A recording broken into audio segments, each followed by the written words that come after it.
cette fin de semaine, encore beaucoup de reportages et d'informations.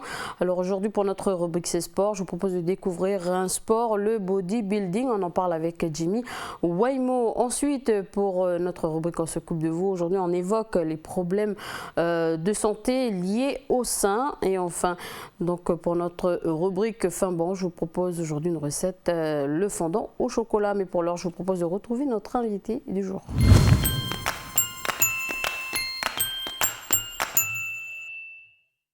Alors j'ai le plaisir de recevoir aujourd'hui Marc Zezel, bonjour. Bonjour. Alors vous êtes adjoint au maire de Nouméa, mais vous êtes aussi le président du SMTU, hein, donc vous allez développer un peu. Aujourd'hui on est là pour parler du projet Néobus. Alors c'est quoi ce projet concrètement?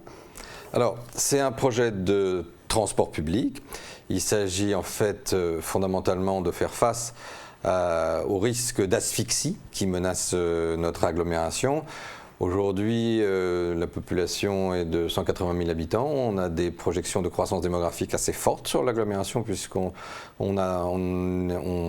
envisage 200 000 à l'horizon 2020 et voire 220 000 à l'horizon 2030.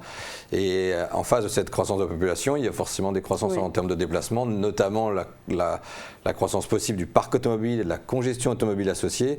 Et donc si on ne fait rien, le risque c'est l'asphyxie. Donc c'est ça l'objectif d'introduire en Calédonie et dans l'agglomération un moyen de transport moderne. C'est quoi un moyen de transport moderne?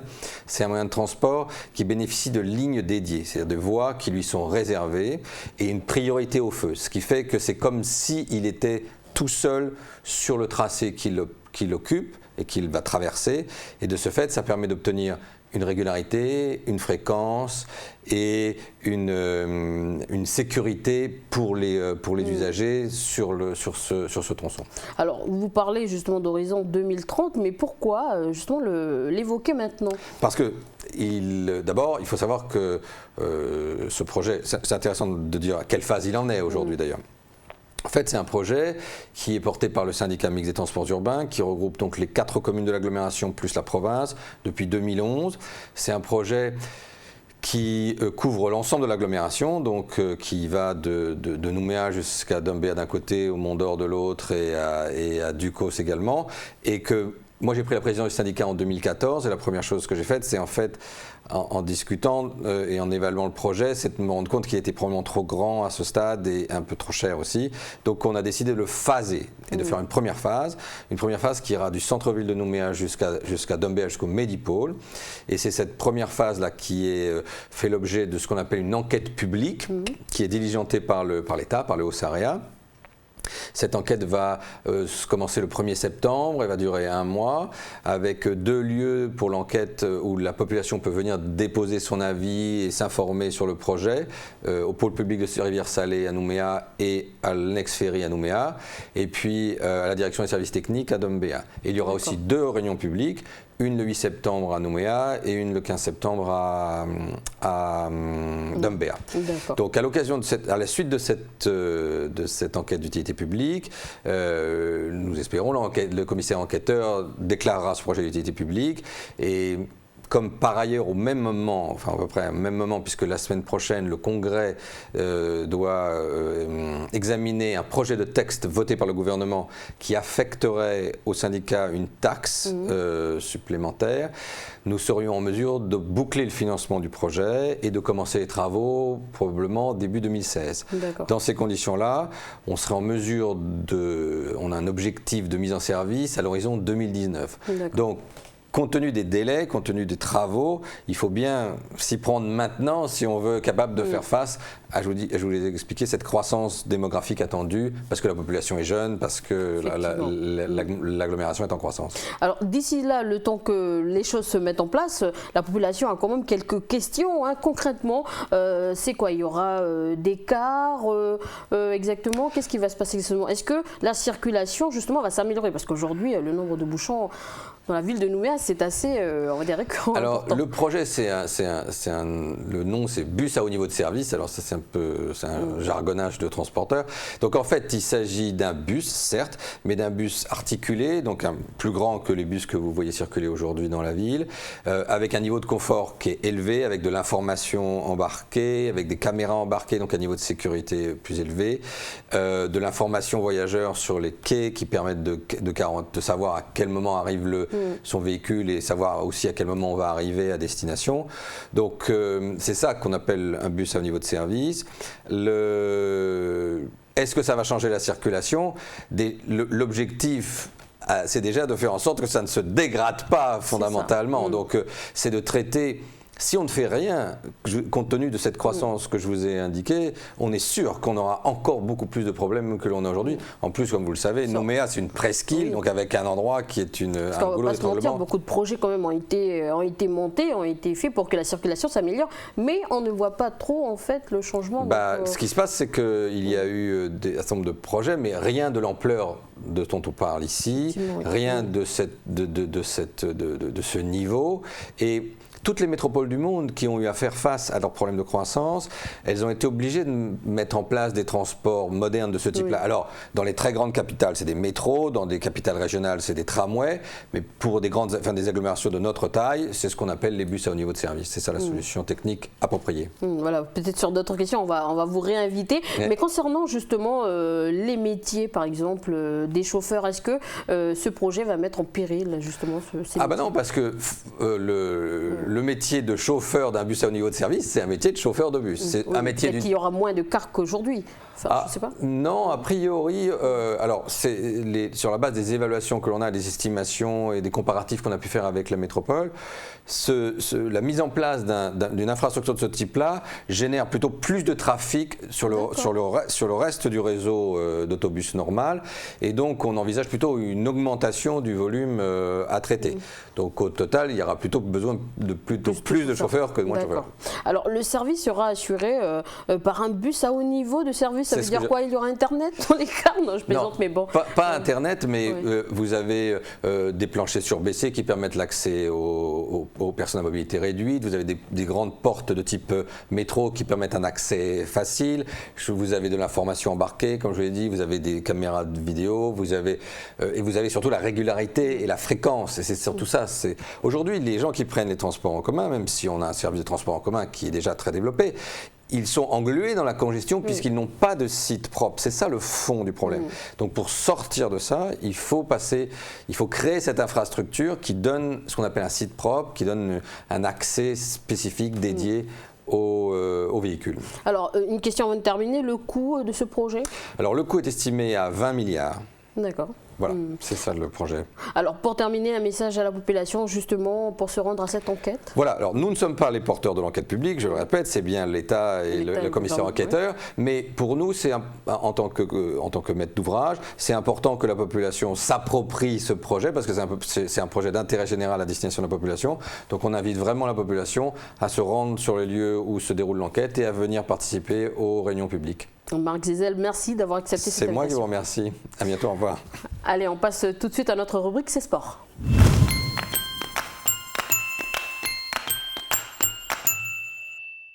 Bonjour Jimmy, on termine la semaine, c'est sport avec le culturisme et la force athlétique. Voilà, bonjour Elise et bonjour à tous. Quelle différence y a-t-il entre le culturisme et la force athlétique? Ce sera le thème du jour, une réponse que l'on découvrira plus tard dans le reportage, car nombreux sont ceux qui ne font pas la distinction plutôt entre ces deux disciplines qui demandent justement une préparation différente en fonction des compétitions, et notamment pour les Jeux du Pacifique dernièrement en bodybuilding, on s'est rapproché de Virginie Foucault. Pour un petit rappel historique, Virginie Foucault fait partie de ces féminines qui ont ramené l'or de Port Moresby, 31 gagnés par la junte féminine contre 27 pour les hommes. Et donc parmi ces 21 médailles d'or, on compte les 2 médailles ramenées par Virginie Foucault en bodybuilding, bien entendu, qui est une véritable icône vitrine aussi, je dirais, du bodybuilding calédonien. Mais on n'oublie pas également son mari, Gilbert Foucault, qui est à la fois son mari, mais également son entraîneur,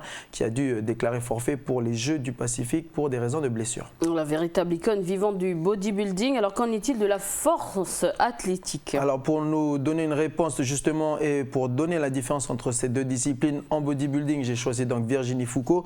En ce qui concerne la force athlétique, je me suis rapproché donc du club de Tagaloa Gym qui fête justement ses 20 ans cette année et qui, comme la famille Foucault, représente la vitrine de la force athlétique locale à l'échelle internationale. C'est un club qui se situe à la salle, qui s'entraîne plutôt à la salle d'Auteuil. À sa tête, un président qui collectionne les titres de champion de France, Anthony Wendt.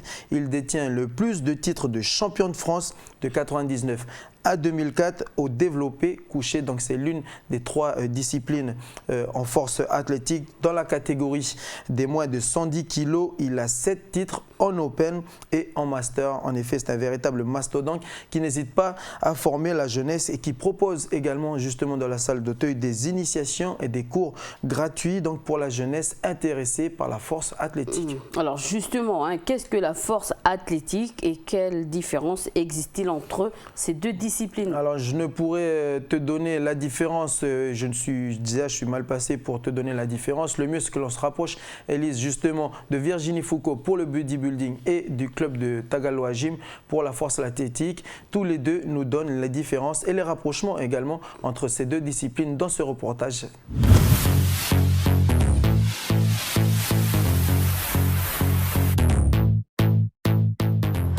Abdominaux, on va faire relever de jambes bas, on va faire relever de buste pour le haut et puis on va travailler aussi un peu la taille. On va alterner tous les jours, moi je change, toujours pour travailler le bas, le haut, mais différemment.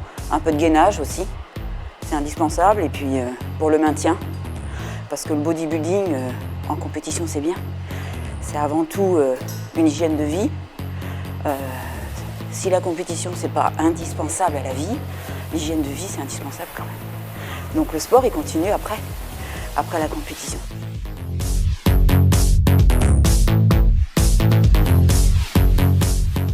Une préparation, on va compter 12 semaines à peu près avant la compétition.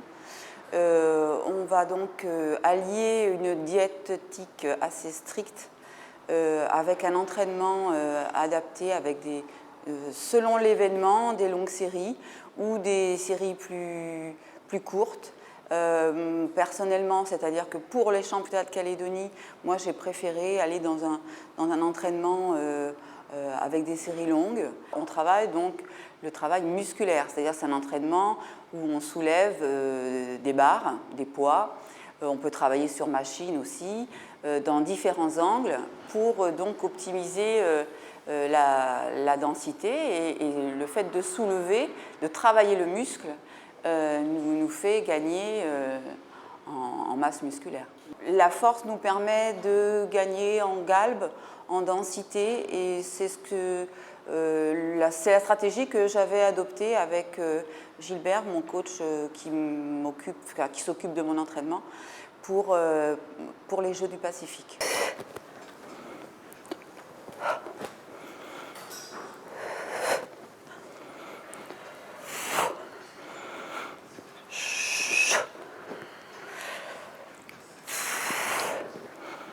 Nous, en bodybuilding, on travaille en force, c'est-à-dire qu'on essaye de soulever à chaque entraînement les charges maximales au maximum de notre possibilité. C'est-à-dire qu'à la fin d'une série, pour avoir travaillé les bras, on doit avoir les bras en coton, quoi. C'est-à-dire que la dernière série où on va soulever nos poids doit être très difficile. Et c'est pour ça que pour optimiser, on travaille quelquefois en binôme. Parce que la dernière sera difficile et quelquefois on aura besoin d'un peu d'aide. Parce que le gain musculaire, il est aussi comme dans la force.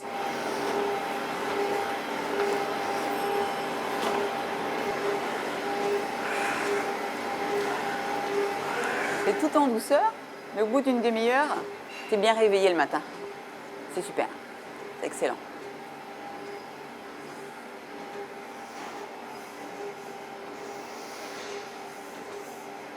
En force athlétique, je ne pense pas qu'ils fassent de cardio. Même si pour la résistance, ça peut être aussi intéressant pour eux, mais je ne pense pas qu'ils en fassent. Mais j'ai jamais vu un entraînement. Je veux bien être invitée d'ailleurs pour aller en faire avec eux.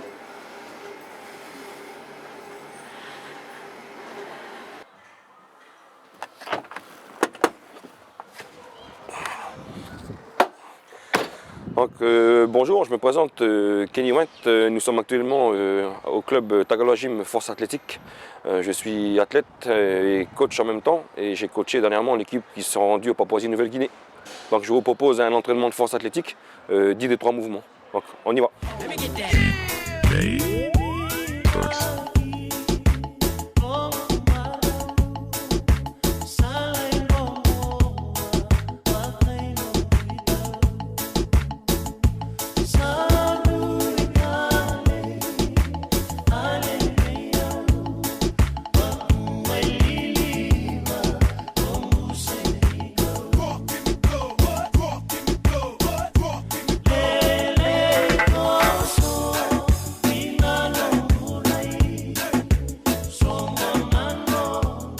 En force athlétique, nous on est noté que sur le total. Donc on n'a pas droit à l'erreur, parce que si on commet une erreur, c'est-à-dire que les arbitres ne valident pas nos charges, aussi bien au squat, au développé couché, au soulevé de terre, on ne peut pas continuer, on est éliminé. Et donc il faut prendre en compte tout ça, il faut bien jauger ses barres en fonction de ne pas faire d'erreur et arriver à un excellent total pour pouvoir se classer par catégorie. Donc l'objectif c'est ça, c'est de lever le plus lourd possible, en même temps être intelligent, quoi, ne pas non plus aller prendre trop de risques pour avoir un zéro aussi. Parce que nous on appelle ça buller en force athlétique. Quand on bulle, on ne peut plus continuer. Alors oui, culturisme et force athlétique, c'est deux sports bien différents, dans le sens où le culturisme, c'est un sport où on va effectuer une préparation pour développer son corps, développer son muscle, parce que de toute façon on est jugé là-dessus. L'objectif en bodybuilding, il y a plusieurs critères, hein. Il y a donc la masse musculaire, l'importance de la masse musculaire, la symétrie, donc le haut, le bas, mais aussi droite et gauche. Il faut avoir une ligne en X, c'est-à-dire plutôt large des épaules, des cuisses, et par contre une petite taille. La sèche, c'est-à-dire qu'il faut une belle définition. Il ne suffit pas d'avoir du volume. Ce qu'il faut, nous, le travail, c'est d'essayer de montrer l'ensemble de la masse musculaire sans os, sans masse adipeuse, pour qu'on ne voit que ça et la peau. Il y a aussi un autre travail qui est important, c'est la diététique, je pense, qui doit être très ardu pour ces compétiteurs-là. Il demande beaucoup de mental, il faut tenir, il ne faut pas manger n'importe quoi. Parce que nous, notre intérêt dans le bodybuilding, c'est de traquer la moindre graisse sur notre corps pour arriver en phase finale à la compétition à une apparence uniquement musculaire et on ne voit que la peau qui colle en fait à nos muscles. Donc on va éliminer tout ce qui est gras et l'eau aussi sur la fin de la préparation. Beaucoup pensent que le bodybuilding ou le culturisme, comme tu viens de dire, c'est un sport qui, on va dire entre guillemets, de la gonflette. C'est pas du tout ça. Pour les personnes qui pratiquent et que je connais plus ou moins, je sais que c'est un long travail. Je sais qu'il y a une période de prise de masse et ensuite en arrivant vers le jour J, il faut sécher et puis arriver d'être le plus sec possible. Donc effectivement, on va faire appel au mental. Donc c'est pas du tout de la gonflette et c'est pas et au contraire, c'est un sport qui mérite d'être souligné au même titre que la force athlétique ou d'autres sports qui font appel au mental. Donc voilà. Le mental qui va intervenir au moins à plus de 60% de vos capacités à vous, parce que si vous n'avez pas de mental, vous allez avoir du mal à lever les charges. Hein. Ça c'est clair, le mental intervient à tout point de vue, quoi, que ce soit dans la famille, à l'entraînement. C'est un excellent levier, hein, on va dire ça comme ça. Ouais.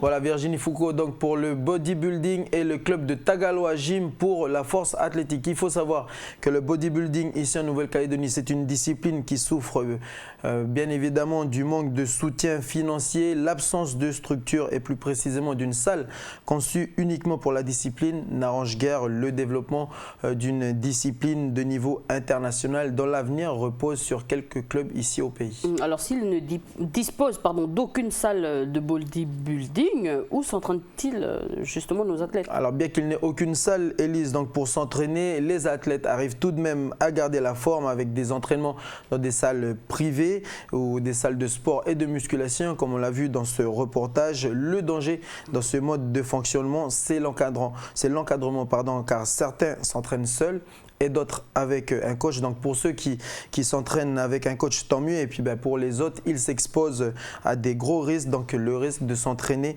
dans le désordre sans un programme bien précis. Alors pour terminer vite fait, au niveau de la force athlétique. Alors bien souvent, on fait l'amalgame entre force athlétique et haltérophilie. Au pays, la force athlétique, c'est une discipline qui souffre du manque de médiatisation.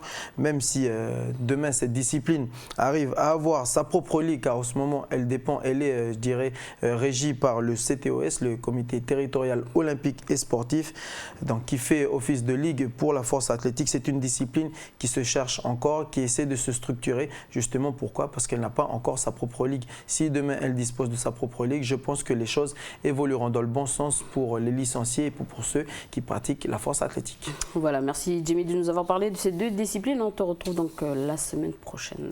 Merci Élise et merci à tous. Bon week-end. Et on passe tout de suite à notre rubrique. On s'occupe de vous.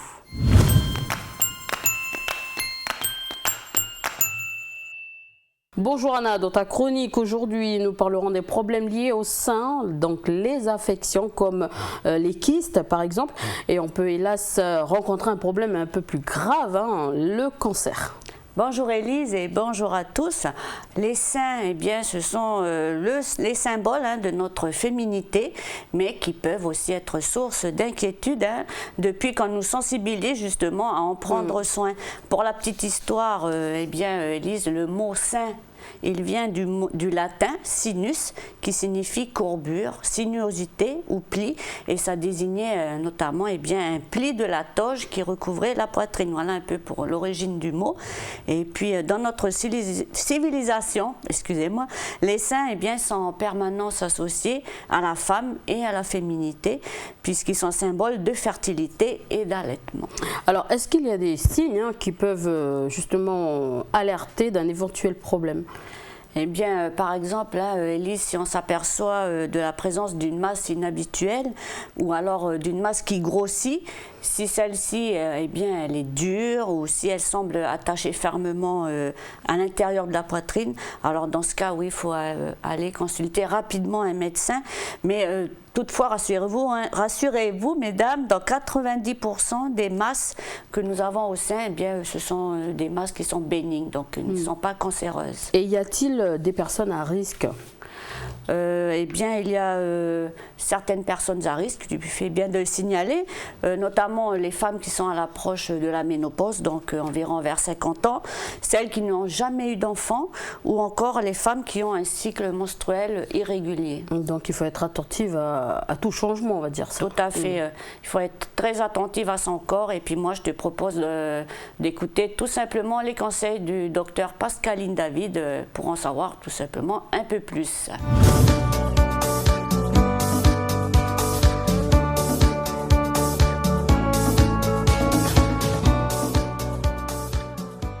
Je vais commencer par parler de l'anatomie du sein et de la fonction du sein. Sa fonction donc est de produire du lait pour le nouveau-né, pour nourrir le nouveau-né. Comment est composé le sein? Il est composé d'une part d'une glande mammaire et d'un tissu de soutien.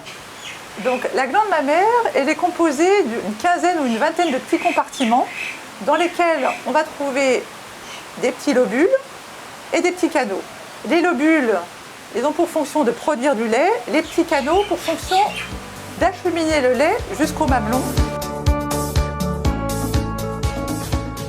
Les seins vont se développer et fonctionner sous l'influence de médiateurs chimiques qu'on appelle des hormones sexuelles. Ces hormones sexuelles, ce sont les œstrogènes et la progestérone. Ces hormones, elles vont avoir une influence au moment du développement des seins, au moment de l'apparition des règles et au moment de la ménopause. Les maladies bénignes vont être souvent consécutives à un déséquilibre hormonal. Elles sont bénignes, donc ne mettent pas la vie de la personne en danger. Il peut s'agir donc de prolifération de cellules qui vont s'agglomérer et former des petites tumeurs, comme par exemple on va observer des fibromes ou des adénomes, qui sont des petites tumeurs, des petites masses de cellules qu'on observe souvent chez la femme avant 25 ans. On pourra observer également des kystes, qui sont des petits sacs contenant du liquide, qu'on observe chez la femme entre 35 et 65 ans. On pourra avoir également ce qu'on appelle des hyperplasies. Alors, qu'est-ce que c'est qu'une hyperplasie? C'est-à-dire que c'est un développement plus important de cellules au niveau des petits lobules ou au niveau des canaux. Ce développement plus important, si il est consécutif au développement de cellules normales, on parlera d'hyperplasie simple. S'il est consécutif au développement de cellules atypiques, pas tout à fait normales, on parlera d'hyperplasie atypique. On peut également rencontrer d'autres pathologies qui sont des abcès du sein consécutives à une infection, des gynécomasties, ça on peut le rencontrer chez l'homme au moment de la puberté où on a un excès d'hormones ou alors dans le cas de surcharge pondérale. On peut avoir également des écoulements au niveau des seins. Alors ces écoulements peuvent avoir plusieurs causes, des causes médicamenteuses, des causes endocriniennes, enfin il y a énormément de causes. Souvent ces écoulements sont bénins, non graves, mais dans certains cas, ces écoulements devront être surveillés parce qu'ils peuvent être aussi le signe de cancer.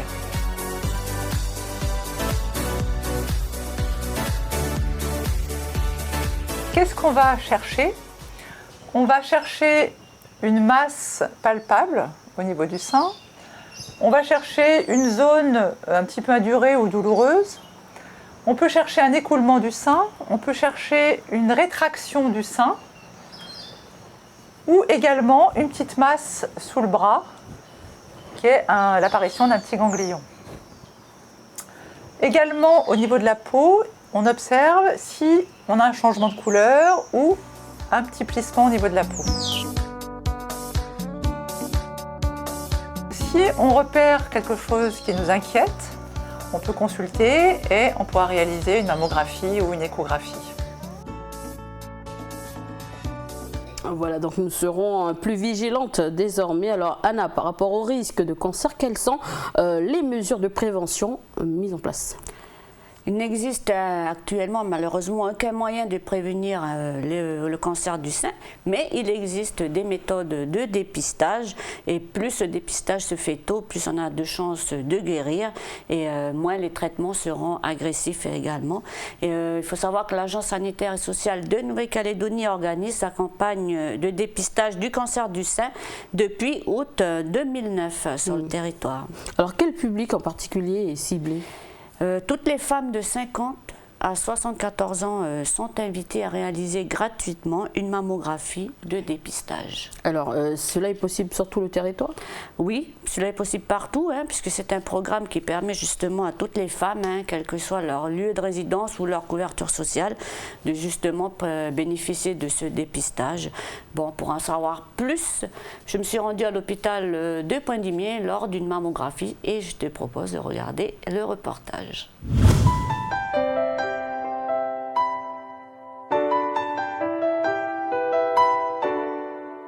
L'agence sanitaire qui est responsable de l'organisation du dépistage du cancer du sein a créé 2 pôles de consultation, l'un à Coumac et l'un à Pointe-Dimier, où il y a donc un appareil dans chaque centre. Les autres mammographies sont faites sur Nouméa essentiellement, ainsi que sur Bourail. Nous sommes venus à 2, une manipulatrice et moi-même radiologue. Ces mammographies se font avec cet appareil et cela consiste à mettre le sein sur une plaque qui va être radiographiée d'une manière spécifique et nous permettre le plus possible de diagnostiquer des cancers du sein au stade précoce.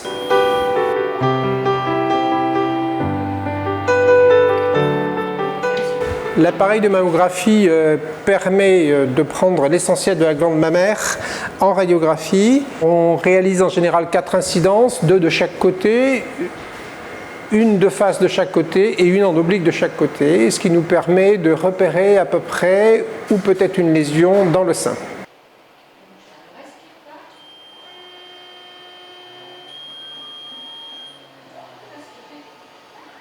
Un examen mammographique en moyenne va durer entre 15 et 20 minutes en fonction des difficultés qu'on peut avoir ou des clichés complémentaires que nous allons réaliser.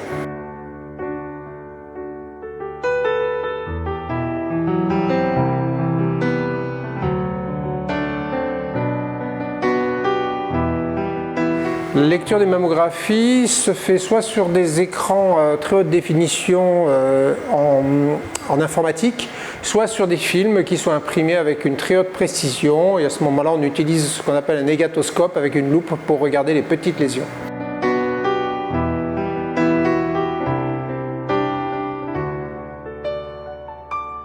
Bien sûr, la mammographie utilise des rayons X. Ces rayons X sont plutôt nocifs pour la santé et il faut les utiliser à bon escient. On estime que de faire une mammographie tous les 2 ans entraîne un risque négligeable par rapport aux rayons X. Ne respire pas. Voilà, tu peux respirer. Le technicien qui pratique les mammographies, lui, est très souvent dans la salle de radiographie et se protège par le biais d'un écran anti-X qui lui permet de se mettre à l'abri des rayonnements.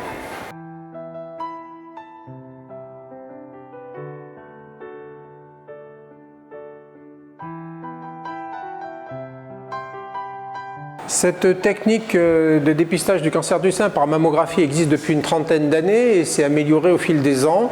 Elle est toujours valable aujourd'hui et permet de détecter ces cancers du sein qui malheureusement sont de plus en plus fréquents.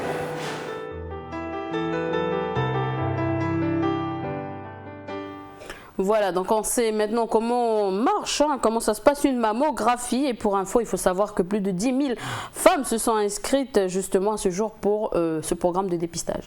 Et puis, à savoir aussi que le cancer du sein, eh bien, c'est le cancer qui est le plus fréquemment observé chez les femmes, aussi bien en France qu'en Union européenne ou même aux États-Unis. Et puis, une bonne nouvelle, c'est que le nombre de cas observés chaque année a tendance à diminuer depuis 2005, même si toutefois la maladie, elle reste quand même la première cause de décès par cancer chez les femmes. Et puis, bonne nouvelle également, s'il est dépisté au stade précoce, eh bien c'est un cancer qui peut être guéri dans 9 cas sur 10. Voilà, de très bonnes nouvelles, mais soyons prudents. Et des infos pratiques pour terminer, Anna? Oui, j'ai le numéro de téléphone de l'Agence sanitaire et sociale de Nouvelle-Calédonie, le 25 07 65, dans le cadre du programme dépistage des cancers féminins. Ils ont aussi une adresse mail, dépistage.sain@ass.nc si vous voulez avoir plus d'informations sur ce thème. Voilà, merci Anna pour toutes ces infos et on te retrouve donc la semaine prochaine. Et puis je te dis bon week-end et bon week-end à tous. Allez, on passe à table avec notre rubrique Fin Bon.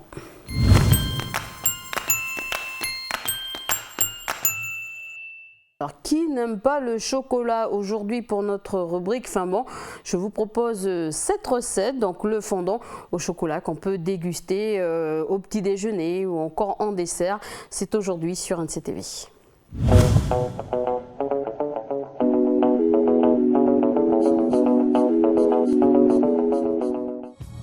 2 tablespoons of cinnamon and 2 or 3 egg whites. A half a stick of butter melted. Stick it all in a bowl, baby. Stir it with a wooden spoon. Salut, c'est Flavien, votre chef cuisinier sur NCTV. Alors aujourd'hui, nous allons faire un fondant au chocolat. Pour faire notre recette, je vais avoir besoin de 100 g de chocolat, de 70 g de beurre, de 70 g de farine, de 70 g de sucre, d'un expresso, d'une cuillère à soupe de maïzena, d'une pincée de sel, d'un œuf entier, de 10 g de beurre pour le moule et d'à peu près un carré de chocolat pour mettre au milieu de notre fondant pour qu'il soit bien coulant. Donc avant de commencer, je vais préchauffer mon four à 200 degrés. Puis ensuite, je vais commencer avec le chocolat. Donc je verse mes 100 g de chocolat avec mes 70 g de beurre. Je filme le bol avant de le passer au micro-ondes, car les ondes dénaturent le produit. Et je le passe à peu près 2 minutes. Donc le chocolat et le beurre est à fondre au micro-ondes. En attendant, on va pouvoir continuer la recette avec la farine, le sucre, j'y mets ma pincée de sel, ma cuillère à soupe de maïzena. Voilà. Donc maintenant, il faut bien remuer. Comme ceci. On y fait un petit puits pour y casser l'œuf. Donc on met un œuf entier. Voilà. Là, on remue.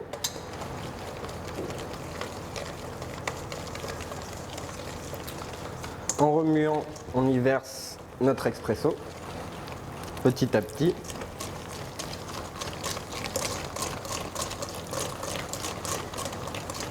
Voilà. Donc il faut faire une pâte bien homogène.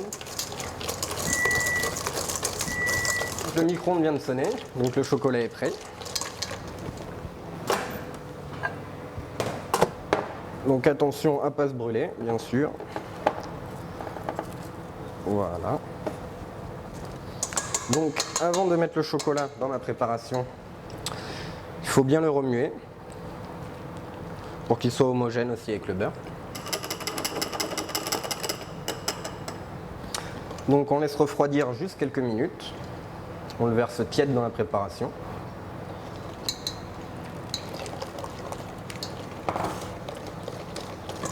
Hop. Donc notre appareil est fini. Le fondant est enfin prêt à être cuit. Donc c'est un dessert que l'on peut manger à tout moment de la journée, bien au petit déjeuner, comme en dessert, comme à 4 heures. C'est le dessert préféré d'ailleurs des gourmands et des gourmandes. Donc voilà. Donc on va pouvoir passer à la cuisson. Pour ceci, je vais avoir besoin de ramequin, de 10 g de beurre à peu près, plus ou moins.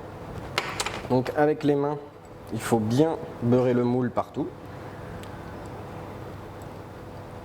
Je vais mettre mon appareil à fondant dans mes ramequins, que je vais remplir juste à moitié pour commencer.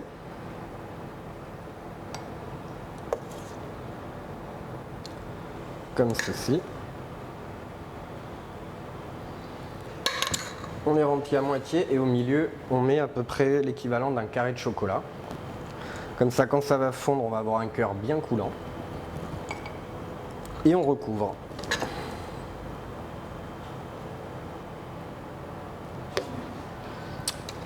Et voici. Donc maintenant, le four a été préchauffé à 200 degrés. Donc on va les cuire entre 10 et 12 minutes à 180 degrés.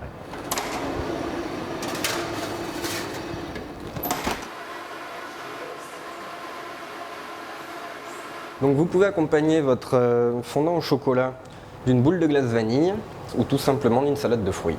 Bon appétit!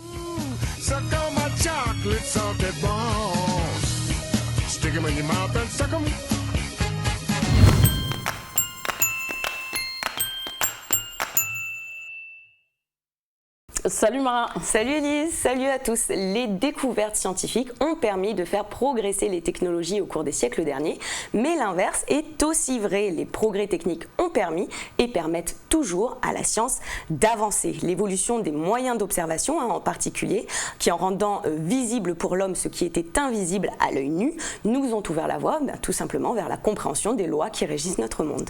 Oui, c'est vrai que sans les télescopes, les microscopes ou même les scanners, on ne saurait pas grand-chose voisins, du monde qui nous entoure. Ah, ça c'est sûr que si on avait eu que nos yeux pour voir, on ne serait pas allé loin. Enfin en tout cas, on aurait eu beaucoup de mal. Non, les progrès de la science sont vraiment étroitement liés au progrès des techniques d'observation. C'est grâce par exemple au microscope que nous avons pu découvrir les mécanismes de la division cellulaire, les agents biologiques à l'origine des premiers vaccins ou encore les bactéries à l'origine de la lèpre ou de la tuberculose pour donner des exemples. Et ça a dû être la révélation à cette époque. Quand est-ce que ça a été créé à peu près ou inventé? Alors il y a plus de 400 ans, le premier modèle de microscope a été inventé par un fabricant de lunettes hollandais. Mais à cette époque, personne ne voyait vraiment l'utilité de cet appareil. Comme pour beaucoup d'inventions, il a fallu attendre, en l'occurrence pratiquement un siècle quand même, pour que les gens comprennent la révolution scientifique que ça représentait. C'est seulement quand on a pu observer les organismes invisibles à l'œil nu et responsables de maladies que le grand public a enfin compris l'utilité du microscope. Ah ben quand même, alors dis-moi, ça a évolué depuis les microscopes actuels ne sont plus les mêmes qu'il y a 400 ans. Ouais, ça a énormément changé, même si le principe de base est resté le même, et c'est grâce à de nombreuses avancées technologiques si le microscope est devenu ce qu'il est aujourd'hui. L'utilisation des faisceaux d'électrons pour remplacer la lumière a entraîné l'apparition des microscopes électroniques à transmission, puis des microscopes électroniques à balayage qui atteignent à l'époque le pouvoir d'agrandir 800 000 fois les objets observés contre seulement 1000 fois pour les microscopes optiques. Donc gros progrès, et aujourd'hui, avec toutes les avancées technologiques qu'il y a eu, les microscopes sont capables d'offrir des grossissements de l'ordre du million, voire de 2 millions, ce qui permet d'observer la surface des objets à l'échelle atomique, d'où le terme de microscope à force atomique. Ah ben, voir les atomes, c'est déjà, on va dire, incroyable. Alors, est-ce qu'on peut imaginer faire mieux que ça? Est-ce qu'il y a encore des progrès à faire dans ce domaine? C'est une histoire qui n'a évidemment pas de fin. Les chercheurs ont toujours cherché et chercheront toujours à perfectionner les techniques d'observation. Un seul mot d'ordre, en tout cas, rendre l'invisible visible. Et c'est dans cet esprit qu'une équipe du MIT, le Massachusetts Institute of Technology, a développé un nouveau système capable d'amplifier les plus petits mouvements et de les capturer pixel par pixel grâce à un système informatique. Le dispositif a été baptisé microscope à amplification de mouvement. Explication en images, vous allez voir, les résultats sont assez bluffants. C'est parti. Les chercheurs du Massachusetts Institute of Technology ont développé un système pour rendre visibles des phénomènes invisibles à l'œil nu et les capturer en vidéo. Ainsi, dans cette expérience, un verre est soumis à des vibrations par le biais d'une enceinte. Avec l'utilisation du microscope à amplification de mouvements développé par Neil Wadhwa et son équipe, il est désormais possible de voir la distorsion à laquelle est soumis le verre.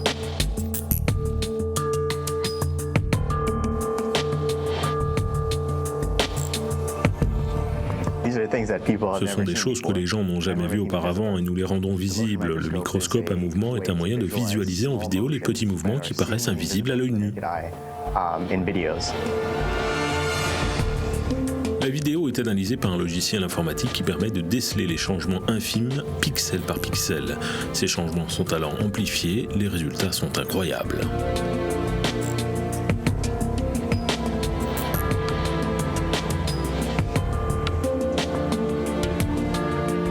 La fréquence cardiaque et le flux sanguin peuvent être visualisés sur le visage d'une personne en suivant les changements de ton de la peau.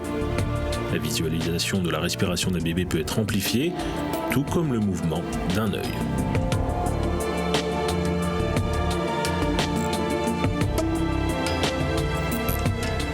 Avec ce moniteur, pas besoin de contact pour voir les signes vitaux, vous n'attachez rien à personne et vous êtes toujours capable de déterminer le pouls et la respiration. En dehors du champ de recherche médicale, ce nouveau microscope pourra être utilisé pour inspecter ponts et tunnels qui sont soumis à de nombreuses vibrations et il est souvent difficile de détecter les dommages structurels. Dans un monde constamment en mouvement, cette nouvelle technologie va permettre d'amplifier les champs de recherche. Ah, c'est incroyable en effet, hein. Imagine pour notre métier, ce serait la révolution. Et les champs d'application sont très variés, hein. Ça devrait faire avancer justement les choses dans pas mal de domaines, dans la médecine, dans l'architecture.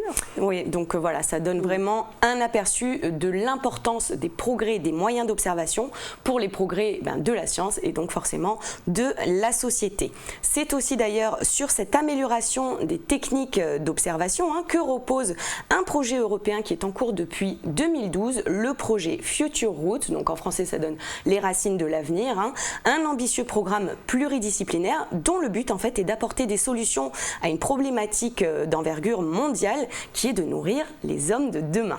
Avec l'augmentation de la population, c'est clair qu'il faut y penser dès maintenant. Dès maintenant, bien sûr. Aujourd'hui, nous sommes 7 milliards d'habitants sur Terre, mais d'après les démographes, nous serons 9 milliards en 2050. Et pour que tout le monde puisse manger, eh bien, il va falloir doubler la production agricole mondiale tout en comptant avec le changement climatique et également les ressources en eau et la limitation des additifs chimiques. Il faut compter avec ces contraintes de nos jours à présent. Donc, un des axes de recherche porté par ce programme Future Roots se concentre sur l'amélioration de l'absorption des nutriments et de l'eau par la plante. Or, eh bien, c'est la structure racinaire qui est responsable, qui a un rôle en tout cas primordial dans l'efficacité de cette absorption, c'est-à-dire eh bien, la partie qu'on ne voit pas, en tout cas à l'œil nu, puisqu'un système complexe de scanner tomographique à rayons X informatisé eh bien, permet de révéler cette partie cachée des plantes et donc de faire avancer la recherche. On regarde, de bonnes racines font de meilleures plantes.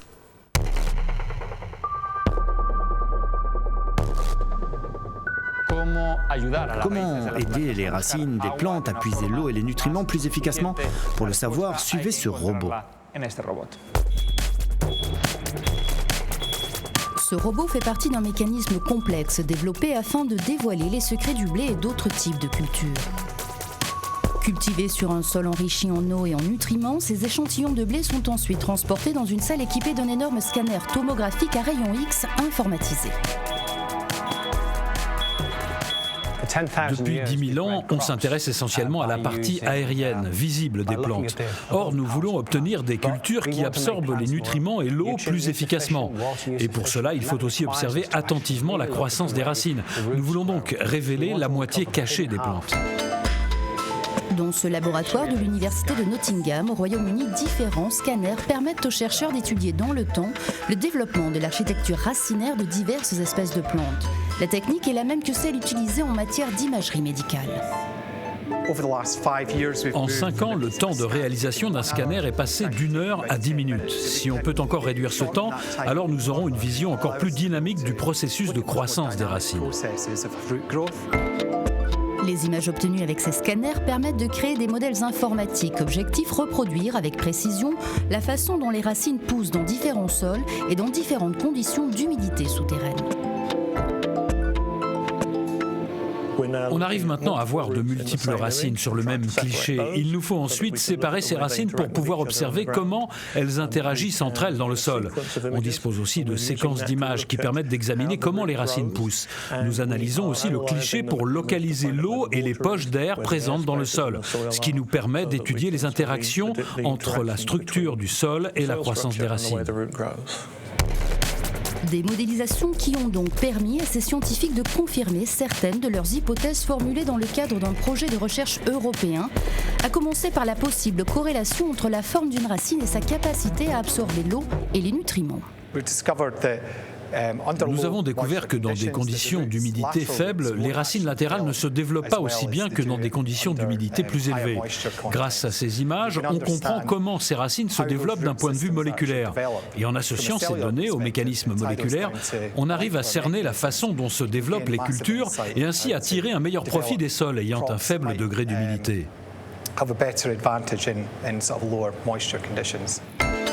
L'objectif final consiste à identifier dans le système racinaire les caractéristiques et les gènes responsables de l'absorption de l'eau et des nutriments, de quoi faciliter à terme la mise au point de nouvelles cultures plus versatiles et plus performantes. On connaît déjà l'auxine, cette hormone végétale joue un rôle déterminant dans l'enracinement des plantes. Vous pouvez donc avoir une racine très longue et très étroite ou bien une racine ramifiée très large. Mais nous voulons en savoir davantage, par exemple comment les nutriments présents dans le sol sont absorbés ou bien quelle quantité d'eau exactement est puisée par la racine. En plus d'améliorer le rendement des cultures, ces travaux pourraient aussi contribuer à la protection de l'environnement, notamment en rationalisant l'utilisation d'engrais agricoles. Actuellement, une plante n'assimile que 40% de l'engrais pulvérisé sur elle, ce qui veut dire qu'une quantité importante de cet engrais va se retrouver dans le sol s'il n'est pas absorbé par la plante. Il va alors polluer les eaux souterraines. Donc notre objectif est de réduire le niveau de déperdition des nutriments et à l'inverse d'augmenter le niveau des nutriments capturés par les plantes. Pour y parvenir, une seule solution, renforcer la coopération interdisciplinaire entre spécialistes du sol, mathématiciens, chimistes, informaticiens et autres biologistes. Eh bien, en effet, c'est un programme, on va dire ambitieux, mais nécessaire si on veut améliorer la production agricole dans les années à venir. Et oui, il va le falloir, puisqu'on ne peut pas agrandir la planète. Donc, les productions agricoles vont devoir devenir plus efficaces dans le même espace en consommant moins d'eau et moins d'engrais. En 1960, un champ d'1 hectare pouvait nourrir 2 personnes. En 2006, ce même champ pouvait nourrir 4 personnes et en 2050, il faudra qu'il nourrisse 6 personnes pour que tout le monde puisse manger à sa faim. Eh bien, nous souhaitons, on va dire, bon courage à tous les acteurs de ce programme. Merci Mara pour toutes ces informations. Merci à toi, merci à tous, à très bientôt. Voilà, c'est sur ce sujet que s'achève cette émission. Merci de nous avoir suivis. Je vous retrouve dès la semaine prochaine.